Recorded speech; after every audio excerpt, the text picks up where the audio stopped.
We are graphing reflections on the coordinate plane.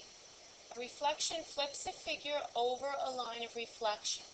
We have to remember the reflected figure or image is always going to be congruent to the original figure, or it's called the pre-image.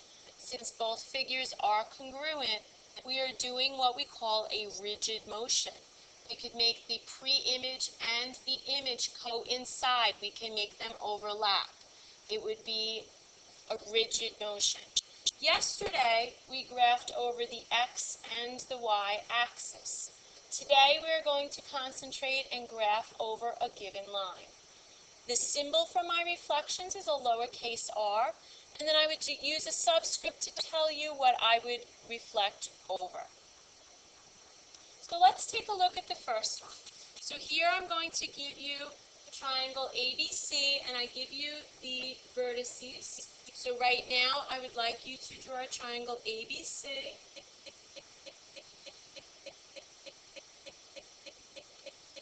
And make sure, please, that you label each vertex ABC. I am graphing over this line, and please again label this line x is equal to 2. That's where I am going to fold my paper, and I like to say visualize wet paint. Triangle ABC is wet paint. I'm going to fold my paper vertically, and I'm going to fold it. So where would the paint then end up? So let's take each vertex individually. Vertex A is 2 units to the right of my line of reflection. So if I am going to flip this over that line, I am now going to count 2 units to the left. So A prime is going to be at 0, 0. Again, the distance from the line of reflection is going to stay the same. If I look at point B, I am 3 units away from my line of reflection. So B prime, again, I'm going to count 1, 2, 3, would be 3 units to the left of it, and that would be at -1, 2. I am going to do the same thing for C, and I'm going to count 1, 2, 3, 4, 5, 6 units away. C is 6 units to the right of my line of reflection. 1, 2, 3, 4, 5, 6. C prime is going to be 6 units to the left. And the coordinate for C prime is going to be -4, 1. Once you draw in your new vertices, you are going to connect to form your triangle. And again, you're going to recognize the fact that triangle ABC is going to be congruent to triangle A prime, B prime, C prime. They are the same size, the same shape, the angle measures are the same, and my segment lengths are the same. When we graph over another line, this line is y is equal to -1. This is a horizontal line. Y is equal to -1. The concept is basically the same. You are first going to graph triangle ABC. So I have -4, 2, -4, 3, and -1, 3. So draw your triangle and label your vertices.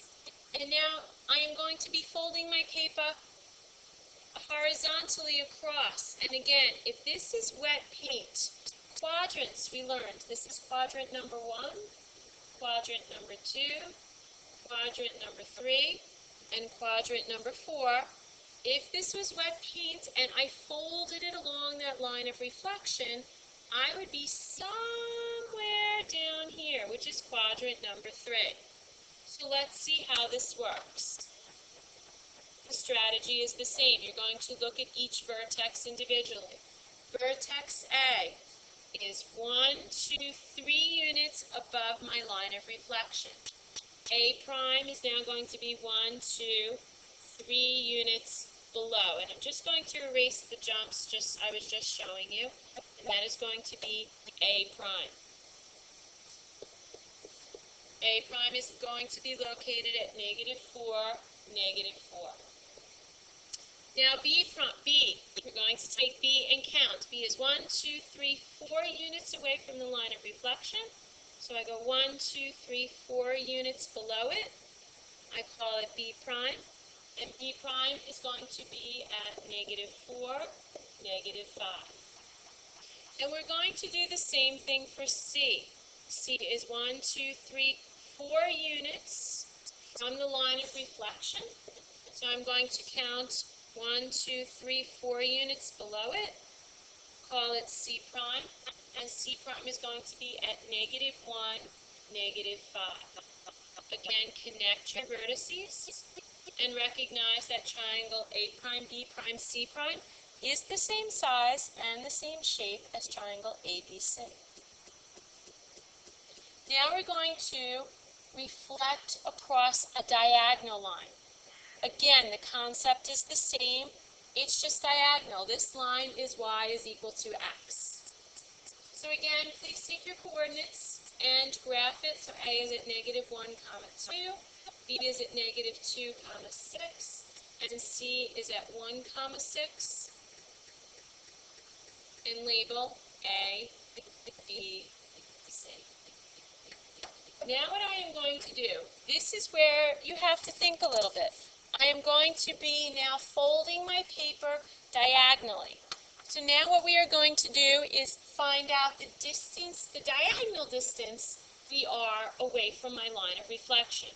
So if I look at vertex A and I count the diagonal distance, I am 1.5 diagonals from that line of reflection.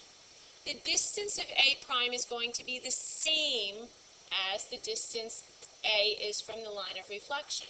So I'm going to count the 1/2 and the 1. I am still going to be 1.5 units away on the diagonal from that line of reflection. So A prime is going to be at 2, -1. Now let's do the same thing for B prime. So again, I'm going to start at vertex B, and I'm going to count the diagonals. I am 1, 2, 3, 4 diagonals from my line of reflection. So I am now going to go 4 diagonals to the bottom of it. 1, 2, 3, 4. And I'm going to label that B prime. So B prime is now going to be at 6, -2. And again, I'm going to apply the same concept to C prime. And please right now actually draw in these lines. It makes it a little bit easier to count. And I am 1, 2.5 units away from that line of reflection. So when I still count the diagonals, 1/2, 1, 2, C prime is going to be right at that location, which is 6, 1. Again, you are now going to draw the side lengths to connect your vertices.